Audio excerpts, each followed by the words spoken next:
It's not just the bullying, it is the sexual harassment, relentless, unacceptable, rife throughout the armed forces. Nicola Williams, who's just become the new military ombudsman, says she's determined to root out this kind of behaviour, and she's promising to deal with the backlog of hundreds of serious complaints. In a moment, we'll be hearing from her. But first, our chief correspondent, Alex Thompson, has been talking to Rebecca Crookshank, who left the RAF after enduring shocking treatment for years, treatment she captured on film. And we should warn you, there are some images of a sexual nature in his report. The names, the victims, the stories.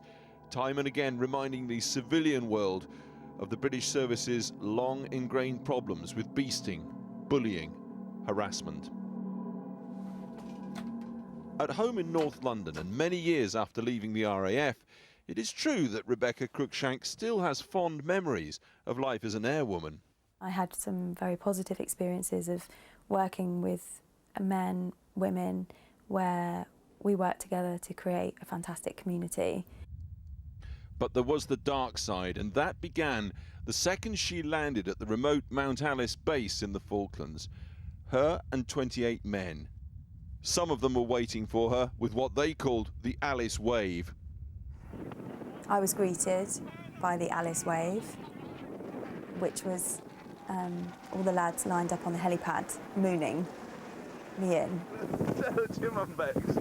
I think you can see from the film that I would laugh at everything. That was my kind of coping mechanism. And then came the first night initiation. I was in the crew room, I was fully clothed, and they invited me in to kind of lather them with a fairy liquid type substance while they danced around me with wearing nothing but rubber gloves. And there's pictures of me kind of trying to laugh through that. Rebecca Crookshank asked us not to show the faces of the men who'd mistreated her. The first night was only the beginning.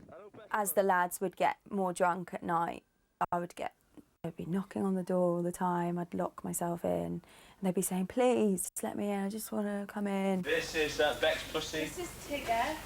When she simply wanted to play with the base's cat, there was physical and verbal harassment, all of it on camera. No, I don't want to just run. It's only a cat, woman. Pussy.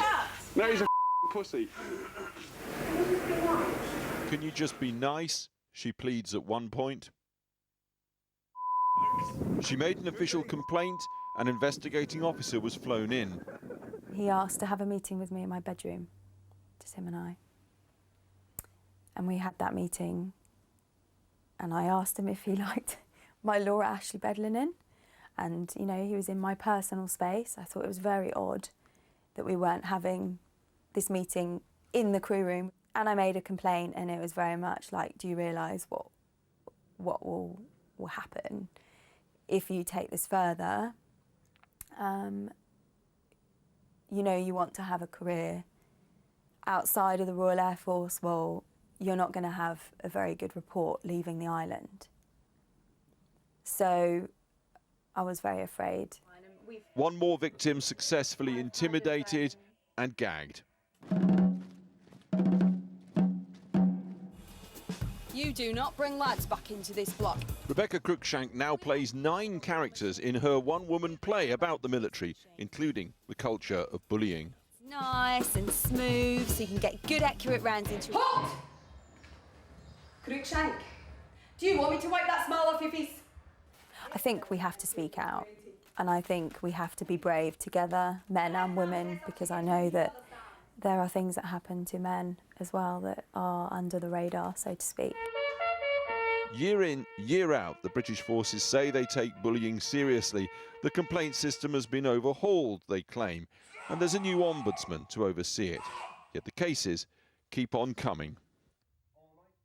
Well, earlier I spoke to Britain's first military ombudsman, Nicola Williams. She has the status of a 3-star general.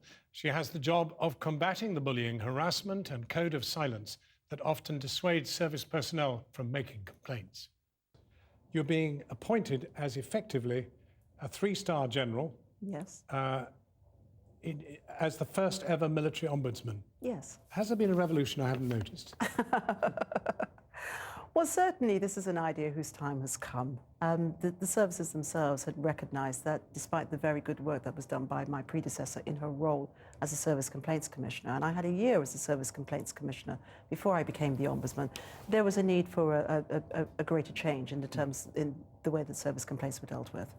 Now, I mean, you know, because you've been preparing for this job, the scale of what confronts you. And, Yes. I mean, for example, there are over 600 cases that have gone beyond the 24-week period that is supposed to be that in which it's resolved. I mean, you've got a lot of work on your hands. Yes, we do, but we're more, when I say me, I and my staff, we're more than up for the challenge for that.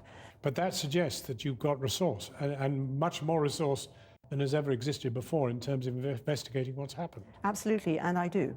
I'm happy to say that the office, definitely we are resourced to do the work that we are mandated to do. We in particular have, with regards to investigators, and that is a sea change, I have my own team of investigators who are all highly trained and professionally qualified. Now, I said you've had a career as a lawyer, and you've been you've sat as a judge in this country. You've also been an ombudsperson in the Cayman Islands, and also been on the Independent Police Complaints Commission. But do you know what it's like to be bullied? Personally, do I know what it's like to be bullied? I was bullied when I was at school a very long time ago, so I do know what that is like.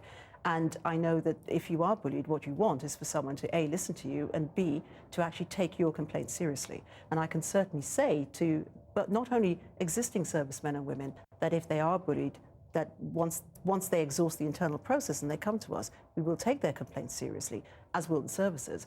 But also, I'm sure that within your audience, there are men and women who probably have children who want to join the services. They may have concerns about if my son or daughter joins, will they be bullied? And I would like to reassure them that should that happen, that we will deal with that very firmly. I do feel very passionate about this work. It is challenging, but I think challenge is a good thing. I personally thrive off challenge, and I am very confident that we can make a real difference. Will the armed forces thrive off challenge? Because you'll have to challenge them. Not only will I have to, I absolutely will. And you can rest assured that should the time come when there is a total divergence of opinion, that I will challenge them and challenge them robustly. And as I've already said, there are instances when, if necessary, and if I feel it's appropriate, I can actually overturn decisions made by the Defence Council, and I would be prepared to do so.